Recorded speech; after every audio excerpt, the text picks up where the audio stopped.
38선 이승과 저승의 고빗길을 넘나들며 엄마 만나러 왔니? 네. 잠깐만 기다려라. 엄마를 불러주마. 여기 사탕 있는데 하나 먹으련? 1948년 북한 공산당의 종교 탄압이 극에 달했을 때 어머니와 외할머니도 복중교 신도라는 이유로 열흘 넘게 옥에 갇혔습니다. 6살이었던 나는 어머니를 만나러 유치장에 가곤 했는데 예의 바르고 조심스러워 누구나 나를 좋아했습니다. 그 포악한 공산당원들조차 나를 보면 과일이나 사탕을 주었습니다. 다행히 두 분은 옥에서 풀려났지만 공산당은 점점 더 기승을 부렸습니다. 외할머니는 더 이상 이곳에서는 신앙생활은 물론 평범한 삶조차 이어가기 어렵다고 판단해 남한으로 내려가는 것이 어떨까? 많은 고심을 했습니다. 그때만 해도 허우빈이 아직 옥중에 있었기 때문에 어머니는 쉽게 결정하지 못하고 망설였습니다. 외할머니는 그런 딸을 설득했습니다. 여기 있다가는 재림주님을 만나기 전에 우리가 먼저 죽는다. 우선 남한으로 내려가서 순정이를 만나면 좋은 길이 나타날 것이다. 기거할 집도 없는데 무작정 가면 어떻게 해요? 그래도 가야 한다. 하나님이 우리를 보호해 주실 테니까. 외할아버지는 평양의 에덴궁이라는 계시를 받고 이를 지키기 위해 남기로 했습니다. 하지만 아내와 딸에게는 남한으로 떠나라고 권했습니다. 어떻게 해서든 재림주님을 만나는 것이 삶의 목적이었기에 어머니는 몇 날 며칠 기도를 한 끝에 남한으로 잠시나마 내려가 있기로 했습니다. 천만다행으로 홍순정 외삼촌이 일본에서 학업을 마치고 돌아와 군에 있다는 소식이 전해졌습니다. 외삼촌은 지식인이면서 멋쟁이였습니다. 또한 심지가 매우 굳었습니다. 외할머니는 외아들인 외삼촌을 보고 싶은 마음이 굴뚝 같았습니다. 또 하나, 어떻게 해서든 외손녀인 나를 보호하고자 했습니다. 외손녀가 잔악한 공산당의 손에 해를 당하거나 혹여 일어날지 모르는 불상사를 미리 막고자 했습니다. 항상 나에게 너는 하나님의 참된 딸이라는 말을 했기 때문에 세상의 불행한 일로부터 나를 지켜주고자 했습니다. 한편으로는 북한 땅에 공산당이 오래가지 못할 것이라고 생각했기 때문에 잠깐 남한에 내려가 있다가 공산당이 망하면 고향으로 다시 돌아올 수 있으리라 믿었습니다. 그러나 아들을 잠깐 만나러 가겠다고 38선을 넘었던 외할머니를 비롯해 우리 세 사람은 계속 남한에 머물게 되었습니다. 돌이켜 생각해보면 하늘은 외삼촌을 향한 외할머니의 간곡한 마음을 통해 우리가 떠날 수 있도록 역사하셨습니다. 자식을 향한 어머니의 애절한 마음은 결국 우리 인간을 찾아오시는 하나님의 간절한 심정이기도 한 것입니다. 어두워졌으니 이제 길을 나서자. 1948년 가을 어느 날 한밤중에 어머니는 나를 업고 외할머니는 보따리 2개를 들고 집을 나섰습니다. 안주에서 38선까지 직선 거리로 200km나 되는 먼 길이었습니다. 몇 날 며칠을 걸어서 내려와야만 했습니다. 그 첫걸음부터가 조마조마하기 짝이 없었습니다. 길을 나선 지 대여섯 시간이 지나자 동쪽 하늘이 희미하게 밝아왔습니다. 해가 하늘에 떠 있을 때 조금이라도 더 가기 위해 쉬지 않고 걸었습니다. 밤에는 빈집에서 잠을 자고 새벽 이슬을 맞으며 또 길을 나섰습니다. 신발은 하잘거졌고 길은 울퉁불퉁해서 조금만 걸어도 발이 아팠습니다. 참기 어려운 것은 배고픔이었습니다. 촌집에 들어가 보따리 속에서 무언가를 하나 꺼내주고는 보리밥이나마 겨우 얻어먹었습니다. 그렇게 온갖 고초를 겪으며 하염없이 걷고 또 걸어 남으로 향했습니다. 북한 공산당은 주민들이 쉽게 남하하지 못하도록 논밭을 갈아엎고 길을 울퉁불퉁하게 만들었습니다.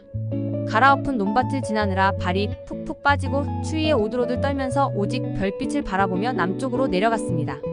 가까스로 38선 인근에 다다랐지만 나와 어머니, 외할머니는 삼엄하게 경비를 서고 있던 북한 인민군에게 덜컥 붙잡혔습니다.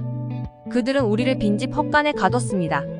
그곳에는 이미 잡혀온 여러 사람이 겁에 질려 있었습니다. 인민군은 남자들을 험하게 대했지만 여자와 어린아이에게는 그러지 않았습니다. 하루는 한 어른이 보초를 서던 인민군들에게 먹을 것을 가져다 주라고 나에게 심부름을 시켰습니다. 나는 떨리는 마음을 억누르고 미소를 지으며 먹을거리를 인민군에게 건넸습니다. 그렇게 몇 차례 하니 저들의 마음이 누그러졌습니다. 어느 날 밤 인민군들이 고향으로 돌아가라면서 우리 세 모녀를 풀어주었습니다. 하늘의 보살핌이 생사의 기로에서 삶의 길로 인도한 것입니다. 그날 야밤을 틈타 안내자를 앞세워 38선을 막 넘어섰습니다. 남한은 우리 모두에게 무척 생소한 곳이었습니다. 한 번도 와보지 않은 서울인데다 가는 곳마다 혼란스러워 어떻게 살아갈지 막막했습니다. 신앙은 어떻게 지켜나갈 것인지, 재림주님은 어디에 가야 만날 수 있을지 참으로 캄캄했습니다. 의지할 곳은 한 군데도 없었고 지닌 돈도 없었으며 특별한 기술도 없어 돈벌이 하기도 여의치 않았습니다. 허름한 빈집에 머물며 아슬아슬하게 하루하루를 보냈습니다. 그러던 차에 성주교의 장남 정석천이 남한에 정착했다는 이야기를 건너 전해 듣고 외할머니는 차후에 그를 찾아가리라 마음먹었습니다. 나는 너무 기뻐 어머니에게 말했습니다. 이젠 김일성 찬양 노래를 부르지 않아도 되지요. 남한 노래를 부를 거예요. 그런데 남한에서도 경비가 삼엄했습니다. 그 사실을 까마득히 모르는 나는 즐거운 마음에 노래를 몇 소절 불렀습니다. 그때 우리 앞에 나무던 불에서 부스럭 소리가 났습니다. 우리는 깜짝 놀라 그 자리에 얼어붙었습니다. 인민군에게 또 붙잡히는 것은 아닌지 두려움이 몰려왔습니다. 그런데 덤불을 헤치고 나타난 것은 남한 군인이었습니다. 그를 보는 순간 우리는 동시에 안도의 한숨을 내쉬었습니다. 총을 든 군인들은 인기척을 느끼고 방아쇠를 당겨 총을 쏘려다가 어린 아이의 맑은 노랫소리를 듣고 총부리를 거뒀습니다. 그들은 우리를 따뜻하게 맞으며 오히려 위로해 주었습니다. 이렇게 예쁜 따님을 데리고 오느라 고생 많았습니다. 이거 얼마 안 되지만 보태 쓰십시오. 뜻밖의 서울행 여비까지 주는 고마운 군인이었습니다. 그때 내가 만약 노래를 부르지 않았다면 북한 인민군으로 오해받아 그 자리에서 총탄에 맞아 목숨을 잃었을 것입니다. 하늘은 이렇듯 애틋하게 우리를 보호해 주셨습니다. 천신만고 끝에 무사히 남한 땅을 밟았지만 결국 외할아버지와는 제외할 수 없는 결별의 길이 되고 말았습니다. 남한은 우리 모두에게 무척 생소한 곳이었습니다. 한 번도 와보지 않은 서울인데다 가는 곳마다 혼란스러워 어떻게 살아갈지 막막했습니다. 신앙은 어떻게 지켜나갈 것인지, 재림주님은 어디에 가야 만날 수 있을지 참으로 캄캄했습니다. 의지할 곳은 한 군데도 없었고 지닌 돈도 없었으며 특별한 기술도 없어 돈벌이 하기도 여의치 않았습니다. 허름한 빈집에 머물며 아슬아슬하게 하루하루를 보냈습니다. 그러던 차에 성주교의 장남 정석천이 남한에 정착했다는 이야기를 건너 전해 듣고 외할머니는 차후에 그를 찾아가리라 마음먹었습니다. 먼저 서울에서 외삼촌을 찾는 일이 급선무였습니다. 그때 뜻밖의 하늘의 가호가 있었습니다. 우리가 남한에 내려와 의지할 사람은 단지 외삼촌뿐이었습니다. 외삼촌은 서울 약학전문학교에서 공부를 마치고 육군사관학교 약제관 교육을 받은 후 중2로 복무 중이었습니다. 하지만 우리는 외삼촌을 만나기 전에는 그런 사실을 몰랐습니다. 어머니는 혈육을 찾아 의탁할 곳을 마련하려고 매일 간절히 기도했습니다. 남동생 홍순정을 찾으려면 어떻게 해야 합니까? 그 기도 덕분에 우연히 길에서 외삼촌의 친구를 만나 소식을 알게 되었습니다. 그야말로 천우신조 하늘이 도왔습니다. 용산 육군본부에서 근무하던 외삼촌은 고향에서 어머니와 누나, 조카가 기별도 없이 내려온 모습을 보고 기쁘면서도 놀라지 않을 수 없었습니다. 우리는 부랴부랴 효창동에 작은 방 하나를 얻어 기거하게 되었습니다. 그제야 안심이 되었습니다. 나중에 알고 보니 그곳은 후에 설립된 청파동 통일교회에서 아주 가까운 곳이었습니다.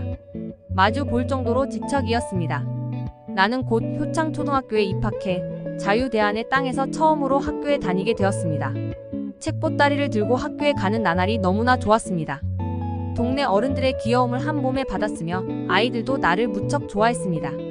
남한에서의 삶은 차츰 안정되어 갔습니다. 외삼촌이 장교로 군복무를 하고 있었던 사실이나 아직 만나지는 못했지만 성주교 정석천 가족이 먼저 남하에 있었던 것은 하늘이 섭리를 맡길 독생녀를 보호하기 위해 준비한 노정이 아닐 수 없었습니다.